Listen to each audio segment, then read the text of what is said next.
É uma grande alegria estar aqui com vocês. Um abraço fraterno no coração de todos vocês, ao pessoal da casa aí em Indianópolis. E hoje eles, fazendo a leitura, eu lembrei de Paulo, né, que andava tantos quilômetros e diminuía as distâncias. E nós estamos fazendo isso de uma forma fácil, né? Virtualmente diminuindo as distâncias entre nós, trocando conhecimentos, e isso é muito gratificante, tenho certeza que isso alegra o coração de Jesus, de estarmos aqui reunidos para falar dele. Eu vou pedir licença para apresentar a minha tela, para a gente passar alguns slides aqui, e aí eu já não vou ver vocês, mas qualquer coisa vocês me chamem aqui.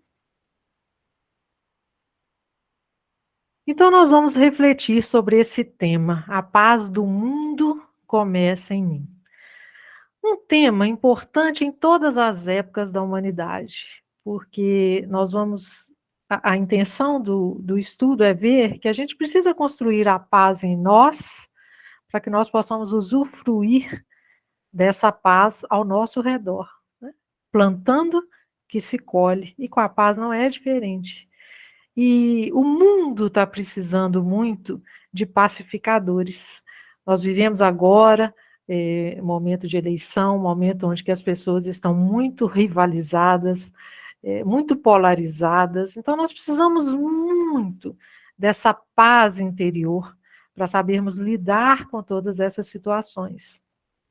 Um cantor brasileiro, né, o Almir Sater, fez um verso lindo, uma música linda, onde ele fala que é preciso paz para poder sorrir. E tudo que a gente quer é viver sorrindo, né? Então nós precisamos buscar essa paz. E para isso a gente precisa de conhecimento.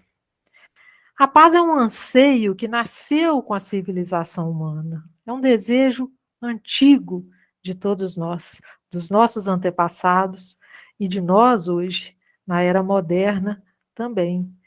Porque é exatamente porque, como o Almir falou, a gente precisa de paz para ser feliz. Não existe felicidade sem paz e tudo que a gente quer é ser feliz, né?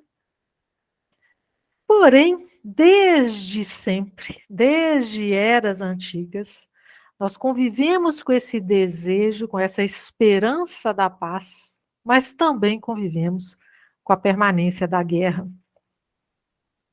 Porque o mundo exterior, ele é reflexo do nosso mundo interior. E nós ainda somos belicosos. Nós ainda vivemos essa dualidade. Nós ainda gritamos para pedir silêncio. Então, nós ainda promovemos guerras buscando a paz. E isso a gente vê, se nós formos olhar, nós machucamos aqueles que amamos. Né? Então, nós somos meio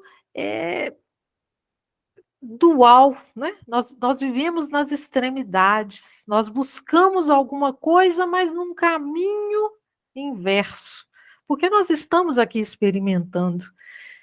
Isso não está fora dos planos da nossa maturidade, né? Nós estamos experimentando para saber os caminhos corretos. Mas, então, sempre buscamos a paz, mas sempre fizemos guerra para conseguir essa paz.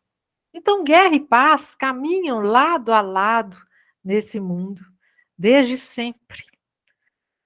Esse instinto nosso de agressão, de sobrevivência, da lei do mais forte, ainda grita muito alto em nós.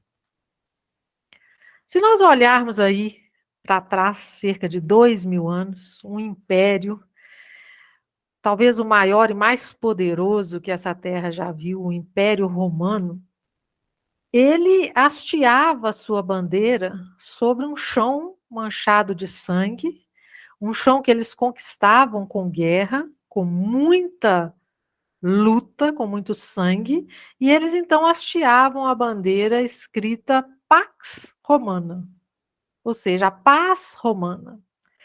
Eles prometiam uma paz depois de uma guerra onde se derramava muito sangue.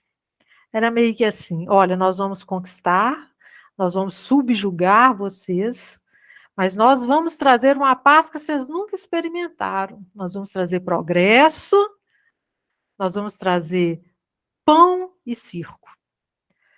Então, eles subjugavam os povos conquistados, mas davam para eles pão e circo.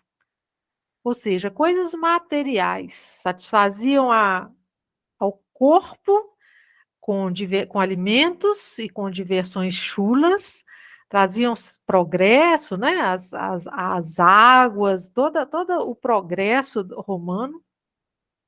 E eles achavam que com isso eles conquistariam a paz, que eles trariam paz àqueles povos. Mas a história mostra que não é isso que se viu. Os povos conquistados continuavam se rebelando e mesmo tendo pão e circo, eles não alcançavam a paz que era prometida. E lá, em meio àquele contexto de promessas falidas e muita desesperança, vai surgir um jovem judeu falando de um outro reino e propondo uma outra paz, diferente da de Roma. E ele dizia: eu vos deixo a paz, a minha paz eu vos dou, mas não a dou como o mundo a dá, ou como Roma a dá, uma vez que Roma era o mundo daquela época. Então ele não prometia pão e circo, ele prometia um outro tipo de paz, que não passava pela parte material. E aquele povo se agarrou a isso, muitos deles. Então, uma nova perspectiva se abriu, principalmente no seio daquele povo judeu, que vinha sido uma história de escravidão, de subjugação. Eles acolheram aquele jovem. E aqueles corações aflitos viram uma nova perspectiva, uma nova esperança. Será que finalmente viveriam um reino de paz, um tão sonhado reino de paz? O que eles não entenderam, e que muitos de nós não entendemos ainda hoje, 2000 anos depois, é que esse reino de paz proposto por esse Rabi da Galileia, que é Jesus, que nós nos dizemos seguidores dele, esse reino de paz, ele seria construído não por um exército, como o de Roma, mas também não sem luta, mas por um combate travado na intimidade de cada ser. Ele não seria uma guerra exterior, mas também não seria algo dado de presente. Teria que ser construído através de uma luta, mas não externa, é uma luta interna. E ele disse assim, e o evangelista Marcos registrou: que esse reino que ele propunha, esse reino de paz, ele é semelhante a um grão de mostarda, que é a menor de todas as sementes, mas que uma vez lançada ao solo, cresce, se desenvolve e se torna a maior das árvores, espalhando frutos e sombra àqueles que passam por ela. Então era um reino que começaria pequeno e que deveria ser desenvolvido, cultivado, para que ele crescesse e se tornasse a maior de todas as árvores. E esse conhecimento ficou muito nublado para aquelas pessoas e para muitos de nós hoje. Porque, assim como nós olhamos uma semente e somos quase que incapazes de crer que aquela semente virará uma árvore frondosa que dará muitos frutos, olharmos aquela pequena semente seca ali, julgada, nós quase não acreditamos que dará uma árvore frondosa. Aquele povo também olhava para aquele homem, um pobre galileu, diante de um império, de um poderoso império. Então eles viam nele também algo muito pequeno e pensavam: como esse homem que não tem exército, que se diz que tem um reino, que se diz um príncipe, mas não tem um exército, como que ele vai trazer esse reino de paz para nós? Então, apesar de querer acreditar, muitos deles não conseguiam acreditar. Ao olhar para Jesus, de sandálias empoeiradas, cercado por galileus, pescadores ignorantes, eles não conseguiam crer nesse reino que seria construído. O seu exército, o exército daquele homem que propunha aquele reino de paz, se resumia em 12 homens, e a sua arma eram as sementes de amor e perdão, plantadas no coração de cada homem e de cada mulher que ele encontrava pelo caminho. Então, era um homem com um exército de 12 homens, e as armas eram amor e perdão. E aquele povo não creu, não conseguiu crer que aquilo poderia se tornar real.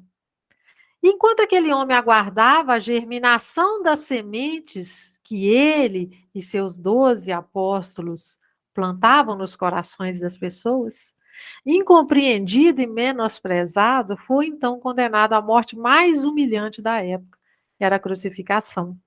Era uma morte determinada para pessoas, para criminosos. Porque não foi compreendido. Porque acharam que ele era um lunático. Como que um homem, como que Roma, um império, não consegue trazer a paz, e esse homem vai nos trazer a paz? E ele deixou esse mundo como um malfeitor, como um lunático, como um criminoso, e cujo rastro, aqueles que o condenaram acreditaram que rapidamente seria apagado. Mas eis que o tempo revelou quem detinha o verdadeiro poder. Daquele magnânimo império só restaram ruínas. Daquele templo suntuoso dos judeus só restaram pedras. Mas aquele homem crucificado entre ladrões é hoje venerado nos 4 cantos do mundo. Suas palavras são copiadas, repetidas e estudadas por homens de todas as raças, de todas as cores. O cristianismo é a maior religião do nosso planeta. Então, o que era grande ruiu e o que era semente germinou. Provando para nós que aquilo que ele disse era verdade. Que se nós cultivarmos as sementes do amor, do perdão, da paz em nós nos tornaremos árvores frondosas. A natureza nos mostra isso a todo tempo. Aquele simples galileu que se cercou de pescadores ignorantes atravessou os séculos, iluminando consciências. Hoje estamos aqui estudando aquilo que ele ensinou. De Roma, de Júlio César, dos Césares, dos grandes conquistadores, nós lemos na história, mas não seguimos. Você não vê reunião de adoração aí a nenhum deles, mas de Jesus, sim. Aqui estamos reunidos buscando compreender a paz sobre a perspectiva que ele quis nos trazer.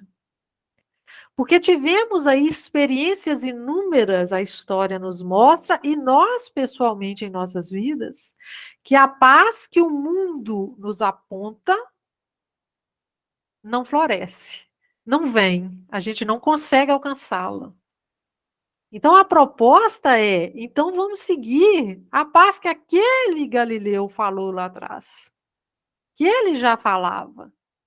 Porque o tempo vem mostrando que as palavras dele não se foram, ficaram, são verdades. Então nós precisamos seguir essa paz. Durante séculos assistimos tentativas fracassadas de edificação da paz por meio de guerras, de decretos, de tratados e leis que buscaram transformar a sociedade sem transformar o indivíduo. Uma paz que vem de fora para dentro. E aí nós vamos ter decretos proibindo armas, liberando armas, Quando, na verdade, o que precisa ser transformado é o homem. Porque eu não preciso de uma arma para me matar, não é? Para ferir alguém. Então, a matéria, a gente precisa transformar aquele que vai manipular a matéria. Então, essa paz imposta de fora para dentro, a história está repleta aí de fracassos. Não funcionou até hoje. É hora de buscar, então, um outro campo de batalha, o nosso mundo íntimo, que é o que Jesus pregava, que a paz, que o reino de paz é uma sementezinha que nós plantamos em nosso coração e vamos cultivando para crescer. E Jesus fala para a gente, e Mateus registrou lá, eu não vim trazer a paz, mas a espada. Isso até faz parte no livro, no Evangelho segundo o Espiritismo, daquele capítulo moral estranha, né? Que um príncipe da paz falar que não veio trazer a paz, mas a espada. Então, muitos temos dificuldade de entender isso. Mas por quê? Porque essa espada representa a luta que nós precisamos travar. Mas que luta é essa? E nós vamos ver isso aí, porque a paz é ainda equivocadamente buscada como ausência de lutas. Você pensa em paz, você pensa nessa figura aí, ó, na praia, deitada na rede, sem problema, sem trabalho, sem aborrecimento. Para nós, isso é paz. Mas o problema é que o mundo ao nosso redor é impermanente. Nós até podemos viver esses momentos onde tudo está bem, tudo está no lugar, mas rapidamente isso se transforma. Porque o mundo está em movimento e a única certeza da vida é a impermanência. Então, quando nós buscamos essa paz na permanência das coisas, nós nunca alcançamos. No livro Caminho, Verdade e Vida, Emmanuel nos fala uma coisa que é fantástica. Ele fala assim: o homem carnal pode ver somente o que está morto ou aquilo que vai morrer. Então, tudo que nós vemos, que os nossos olhos carnais podem ver, está a caminho da morte, está em transformação para a morte. Então, ao nos apegarmos em algo que está transformando, nós não temos solidez, nós não temos segurança. Então, buscar a paz nas coisas de fora é nunca conseguir. Vivemos em constante desassossego, tentando equilibrar as coisas. Eu tenho saúde, mas eu estou com problema financeiro. Aí eu resolvo um problema financeiro, vem um problema de relação, vem um problema conjugal. Eu resolvo o problema conjugal, vem um problema de saúde. A vida é assim. Então é como essa figura, parece que nós estamos tentando equilibrar os pratos, na hora que a gente acha que vai conseguir, um cai e a gente começa a colocar, e nós vivemos nesse desassossego. Então a paz não é nesse caminho. Transitoriedade é a lei da vida. A gente vê aí as estações se interpondo. As coisas mudam o tempo todo. Então, se a paz para nós é essa estabilidade, é esse equilíbrio, estamos buscando no lugar errado, porque não vamos conseguir. É buscar algo com muito esforço sem jamais chegar a lugar algum. É como o cachorro buscando morder o rabo. Né? Ele vai rodar, rodar, rodar, na hora que ele acha que está quase conseguindo, foge dele. Então, é correr atrás do rabo, buscar a paz numa tranquilidade, numa permanência das coisas, tudo certo, a família toda com saúde, dinheiro para pagar as contas, relacionamentos tranquilos, um bom trabalho, se nós buscamos a paz nessas coisas, nós vamos ficar frustrados, porque isso jamais vai acontecer. É como se a paz falasse para a gente assim: oi, não estou aí. Não é aí que eu resido. Não é do lado de fora. Não são nas coisas da vida que eu estou residindo. É dentro.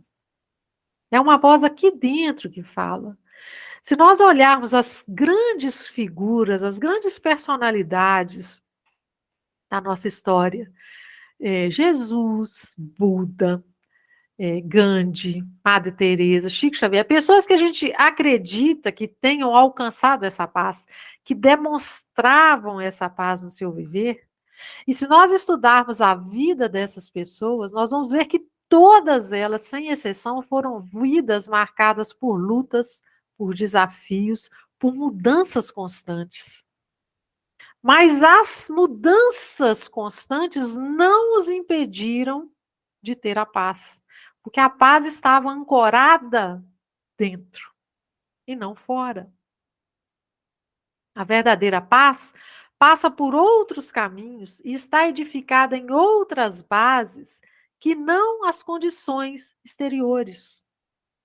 Então, não é em nada que está fora, não é em nada que os nossos olhos podem ver que vai residir a nossa paz. E muitas de nós pensamos assim: eu buscarei, eu vou trabalhar para um mundo melhor, para então desfrutar a tão sonhada paz. Errado. Não é assim que devemos pensar. É o contrário, nós devemos pensar assim: o mundo estará em paz quando eu estiver em paz. Então eu preciso buscar a paz aqui dentro. E aí, independente do que esteja acontecendo ao meu redor, do lado de fora, eu vou ter paz. Tem um livro do James Allen, é um livro que não é espírita, mas é um livro fantástico. O livro chama Você é aquilo que pensa. E ele fala, logo na introdução, que a realidade não é nada mais do que a lente do nosso olhar. E isso é uma verdade tão grande, gente, porque assim, nós podemos olhar para a mesma situação, nós podemos vivenciar a mesma situação e cada um vai repercutir em nós, vai ressonar em nós de forma diferente. Então, às vezes, eu chego num lugar e tá aquele escarcéu, todo mundo nervoso. Se eu estou tranquilo, se eu estou em paz, em equilíbrio, aquele ambiente não vai me afetar. Pelo contrário, eu é que vou emanar a minha vibração para aquele ambiente. Então, o mundo é de acordo com aquilo que nós vemos, de acordo com aquilo que está dentro de nós. Então, se eu alcanço essa paz aqui dentro, não importa que eu esteja em meio a uma guerra, eu vou estar tranquila, eu vou estar em paz. E não tenhamos ilusões, essa paz, ela não será conquistada sem muita luta. Mas aí é uma luta interna. Eu vos deixo a minha paz vos dou, mas não a dou como o mundo a dá. E no outro ele fala, não vim trazer a paz, mas a espada. Ele fala o seguinte, eu não vim trazer a paz pronta para vocês, de presente para vocês. Eu vim trazer o instrumento de luta para que vocês busquem, conquistem essa paz. Não a paz que o mundo aponta, que é a paz da tranquilidade, de tudo certo, tudo na vida, no lugar. Não essa paz. É a paz interior. Porque o inimigo de nossa paz não mora fora de nós. Não são as circunstâncias, não é o outro. O inimigo mora dentro. A guerra com o exterior é inglória e nos consumirá indefinidamente. Por quê? Porque se eu combato um inimigo exterior, eu posso até aniquilar e tirar, vou me afastar. Eu tenho um problema muito grande com alguém do meu trabalho. Ou eu mudo de setor, ou eu peço demissão, ou eu faço alguma coisa e ele é mandado embora. Ok, então daquele ali eu estou livre. Outro virá e a minha paz vai ser novamente perdida. Então, essa guerra com as circunstâncias, com a saúde, com o dinheiro, com o que for, com as pessoas, ela é inglória, porque ela não é permanente. As coisas passam, as coisas mudam, vêm e vão. E ela nos consome. Já quando nós Ao contrário de tudo que me envolve, somente o que eu sou é da minha alçada. Então, o que está dentro de mim é a única coisa que eu tenho controle. E muitas vezes eu dou o direito de outra pessoa controlar, outra pessoa me irritar, outra pessoa tirar a minha paz, porque eu não estou no comando de mim mesma, das minhas emoções, dos meus sentimentos, dos meus pensamentos. Quando eu construir essa paz aqui dentro, estiver no controle dela, acabou. Acabou o problema. Então, o embate é outro. O embate não é com o outro. A luta é dentro. A luta é interna. E como se vence uma guerra? Aí, vários ícones da história, grandes guerreiros, grandes conquistadores, têm um caminho para nos ensinar. Como Alexandre o Grande, né, que foi um jovem que jamais perdeu uma guerra, como Júlio César, que começou a construir o grande império de Roma. Todos eles tinham uma estratégia infalível: conhecer o campo de batalha. Aquele que conhecia o campo de batalha tinha estratégias infalíveis e vencia a guerra. Então, nós precisamos conhecer o campo de batalha, o campo de luta, para conquistarmos a paz, que é o nosso interior. O que eu temo? O que me entristece? O que me desinquieta? Eu preciso me conhecer, conhecer esse campo de batalha que eu vou trabalhar. Quais são as minhas imperfeições que me trazem sofrimento, que me fazem errar repetidas vezes? Então, eu preciso, para vencer essa luta, dessa grande estratégia, que é conhecer esse campo de batalha íntimo. Porque os verdadeiros agentes perturbadores da nossa paz, e aí, se nós formos observar, nós vamos ver que é a nossa ignorância, é a nossa impulsividade, é o nosso perfeccionismo, é o nosso orgulho, egoísmo, é a ilusão que nós temos de estar no controle, é a nossa vaidade. Ou seja, os inimigos da nossa paz estão dentro de nós, mas nós precisamos conhecê-los para travar essa luta. Enquanto não inicio o combate em mim mesmo, estarei em constante combate com os outros e com a vida, que tomarei equivocadamente como meus adversários. Então eu perco tempo e energia lutando com os outros e com a vida e não conquisto aquilo que eu busco. Porque o outro é como um espelho que serve para mostrar o que eu tenho dentro. Eu posso quebrar esse espelho, sim, eu não gosto de ver, eu quebro o espelho, mas virá outro, com outro espelho, e outro, e outro. Então, eu não resolvo os meus problemas, as minhas deficiências, a minha falta de paz, os agentes perturbadores da minha paz, quebrando o espelho, machucando o outro. Eu resolvo, o espelho só serve para pautar, para me mostrar aqui dentro, o meu campo de batalha, o que eu preciso trabalhar aqui dentro.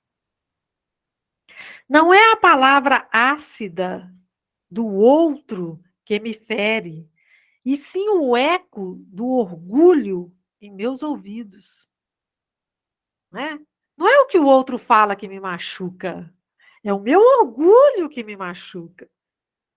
Por quê? Porque dependendo de quem fala com a gente, às vezes as pessoas, uma criança fala alguma coisa e um adulto fala. Da criança eu consigo relevar, do adulto não. Então não é o que se fala, é aqui dentro, é o meu orgulho que me incomoda. Não é a traição do outro que devasta o meu coração, mas as expectativas irreais que eu promovo sobre ele.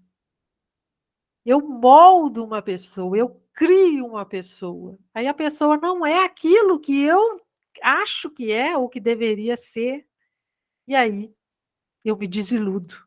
Ela me trai. Não, às vezes ela sempre foi assim. Eu que não vi.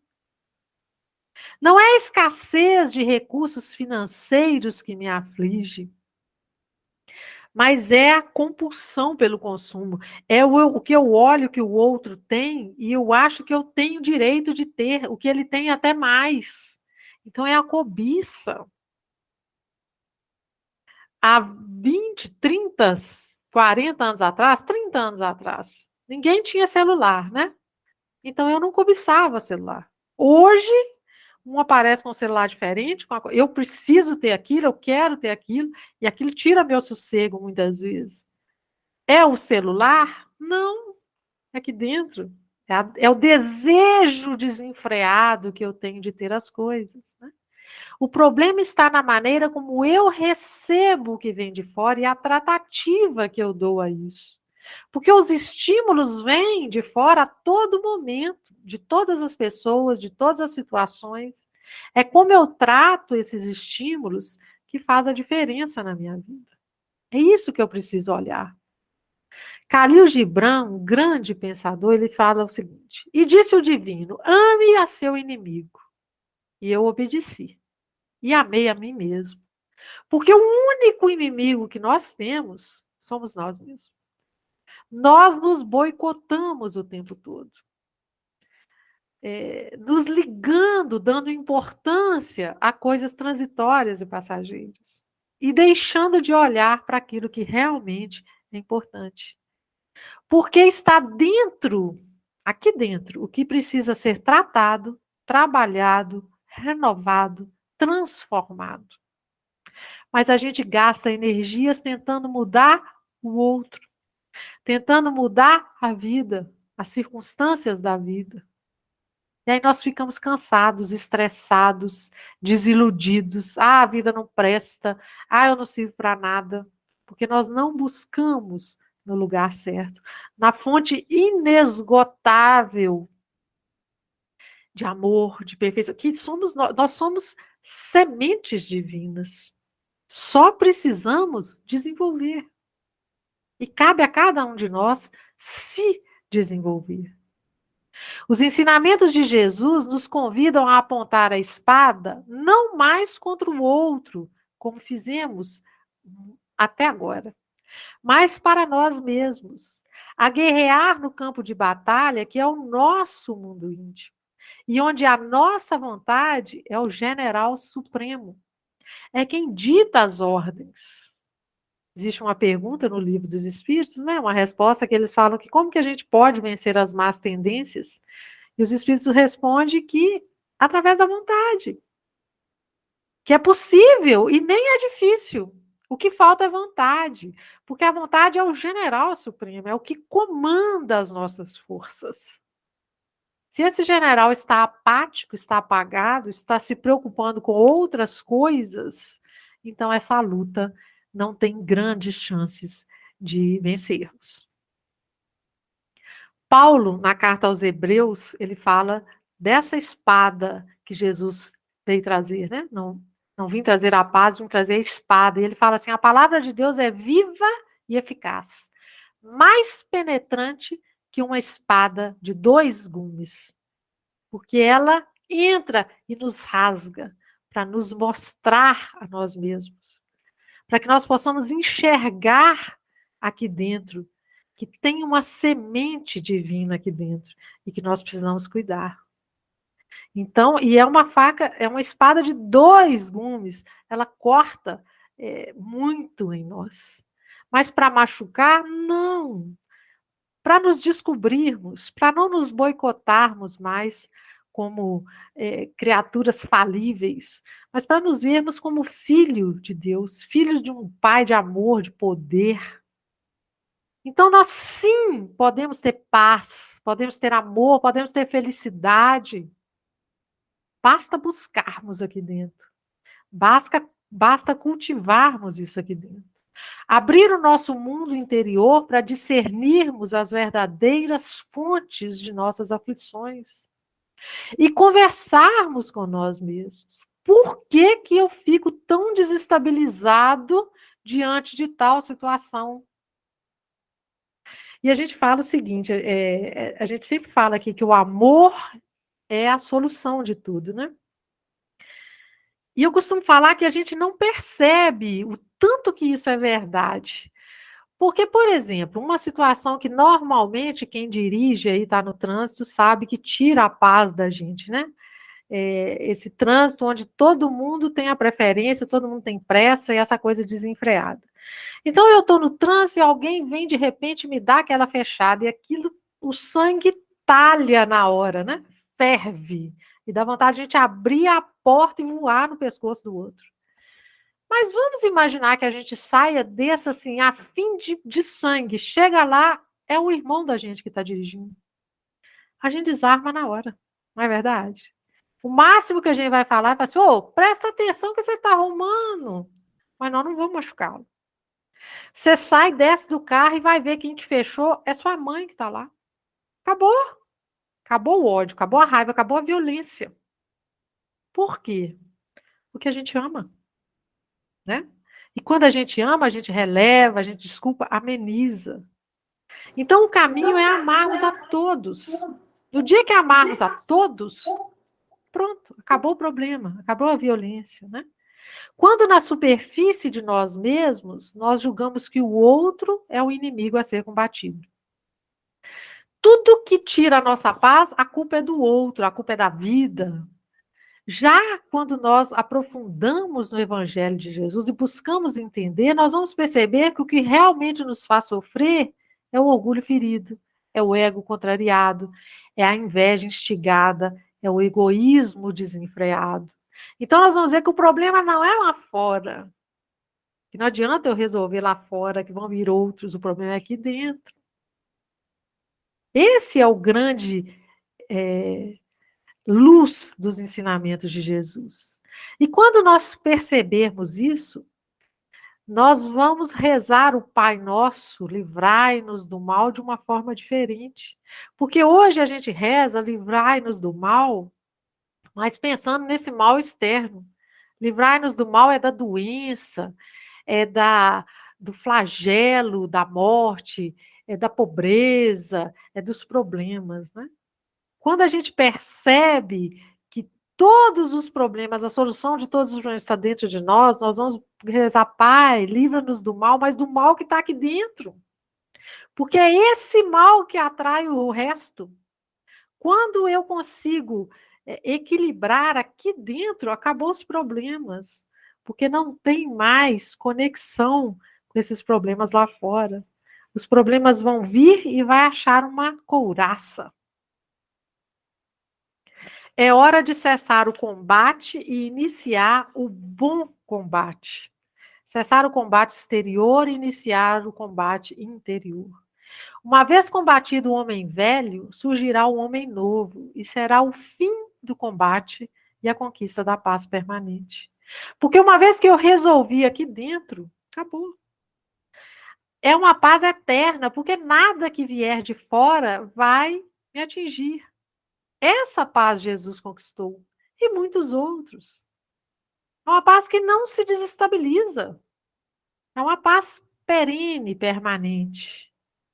E em me vencendo, vou a cada dia me tornando imune às circunstâncias exteriores, porque não é uma guerra que você vence assim. É uma guerra de várias batalhas, né? Minuto a minuto. E a cada batalha que eu vou me vencendo, eu vou me tornando imune às circunstâncias exteriores. Aquele que se torna humilde, que consegue travar essa luta da humildade, está imune ao orgulho do mundo. Então não importa que a moda dite regras, que o mundo dite regras, eu estou imune a isso. Aquele que se torna caridoso não reclama do egoísmo disseminado no mundo. Lembra que nós falamos que o mundo é reflexo daquilo que vemos, né? Então, quando eu me torno caridoso, eu não fico só lamentando que o mundo é ruim, que as pessoas são ruins. Eu vou ver as coisas boas e eu vou fazer as coisas boas. Aquele que conquista a mansidão se torna inatingível à violência do mundo. Porque eles podem massacrar o meu corpo, mas espírito, jamais alcançarão, jamais me machucarão. Aos poucos, vamos consolidando em nós a armadura efetiva da paz. E vamos nos tornando imunes, então, às situações exteriores que nos desequilibram. E aí, Paulo tem uma carta onde ele fala dessas armaduras, né, do capacete da salvação, da couraça, da justiça, do escudo, da fé. Quando finalmente alcançarmos essa paz interior, nos tornaremos imunes às aflições do mundo. Nada que nos aconteça vai nos desestabilizar. E Jesus falou isso. Ele falou: no mundo tereis aflições, mas tende bom ânimo, porque eu venci o mundo. E aí, se a gente olha a vida dele, ele deixou de ter aflições? As aflições deixaram de chegar até ele? Não, mas ele tinha a couraça da paz, do amor. Então, nada o desestabilizava. E a cruz do Mestre é o grande símbolo dessa luta que ele nos convida a travar. Porque a cruz, se nós olharmos a cruz, ela é a imagem de uma espada fincada no solo. Né? Tem um nítido formato de uma espada fincada no solo. Como a dizer-nos, cessaram-se os combates com os outros, para iniciar o combate comigo mesmo. Cessou a guerra externa. Cessou a briga com o outro que não pensa como eu, que não age como eu. Cessou a briga com a vida que me traz uma doença, que me traz a morte de um ente querido, que me traz a falta de dinheiro. É como se a gente fincasse essa faca de luta, acabou, não brigo mais com ninguém. Agora a briga é aqui dentro. Agora a luta é aqui dentro. Esse é o grande símbolo da cruz de Jesus. No livro Palavras de Vida Eterna, tem um capítulo 148 que fala no bom combate, onde Emmanuel nos fala assim: nas lides da evolução, há combate e bom combate. No combate, visamos aos inimigos externos.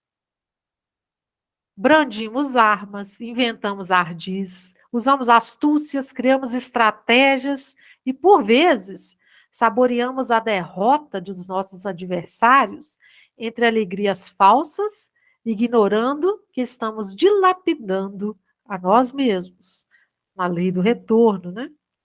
Já no bom combate, dispomos-nos a lutar contra nós próprios, vigilantes aos nossos sentimentos e qualidades inferiores que deprimem a nossa alma.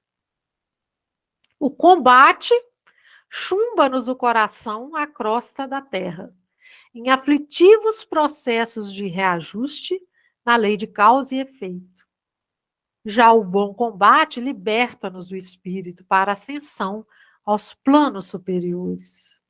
Então é preciso travar a guerra do bom combate, porque o combate faz nosso coração, a nossa mente, o nosso espírito ficar preso à impermanência de um planeta em transição. O bom combate nos liberta. Infelizmente, muitos de nós nos encontramos ainda em combate, com as nossas atenções voltadas única e exclusivamente para o exterior e, portanto, vivendo ainda aflitos e angustiados.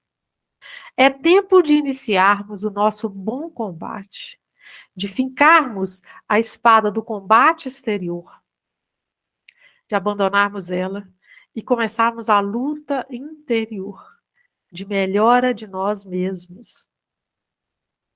E aí, quem sabe, ao final dessa vida, nós possamos exclamar como Paulo registrou lá na segunda carta dele ao Timóteo: combati o bom combate, acabei a carreira, quer dizer, a estrada, né? E guardei a fé. Paulo se transformou. Paulo, que no início, ainda como Saulo, travava o combate, perseguindo cristãos, todo aquilo que ele achava que era contrário, e lutando com a vida que tirou a noiva dele, lutando com Estevão, que ameaçava a crença dele, a religião dele, e vivia em desassossego constante.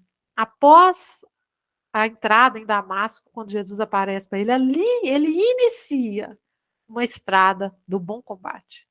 Então ele finca a espada de luta com os outros no chão e começa a luta interior. E depois de muitos anos, que não foi assim, né? Ele, ao final da vida, ele consegue exclamar, feliz dele, né? Combati o bom combate, acabei a carreira e guardei a fé. E era um homem novo. E tinha, apesar de, aos olhos do mundo, ele não ter nada, estava um homem velho, alquebrado, cheio de cicatrizes, foi apedrejado, açoitado, não tinha mais dinheiro, não tinha nada, né? Aos olhos dos homens do mundo, era um fracassado, mas ele alcançou aquela paz, aquele êxtase de viver em paz. Então, só a gente sabe essa delícia que é esse viver em paz, viver tranquilo. E nós precisamos, então, travar esse bom combate, porque o mundo não vai ver isso para nós e não vai fazer isso para nós. Bom, essas são as fontes consultadas para essas reflexões.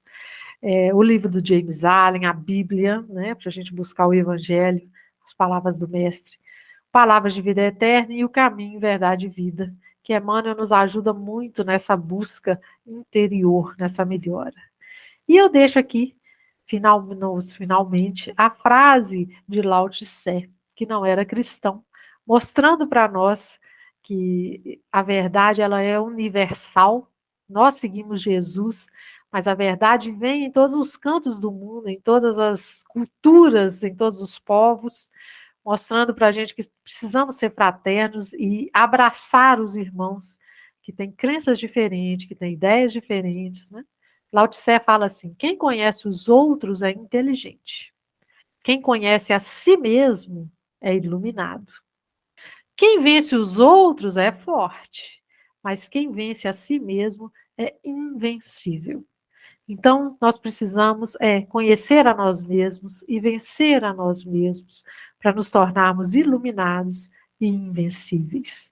E tenhamos certeza que nós temos irmãos que já trilharam esse caminho, já conseguiram alcançar e nos falam lá do mundo espiritual que é possível, que esse caminho é possível. Então, que nós possamos, com Jesus, através dos ensinamentos dele, travar essa luta interior e vencermos a nós mesmos. Eu agradeço muito a atenção de todos vocês, a oportunidade de apresentar esse estudo. Espero, sinceramente, que tenha tocado pelo menos alguns corações aí, para que nós possamos ter essa vontade de construir a paz em nós. Porque o mundo não vai nos dar essa paz. Essa paz é uma construção íntima, individual e intransferível, igual convite de festa, viu, gente? Cada um de nós construindo. E aí sim, quando cada um de nós transportarmos essa paz dentro de nós, nós viveremos um mundo melhor.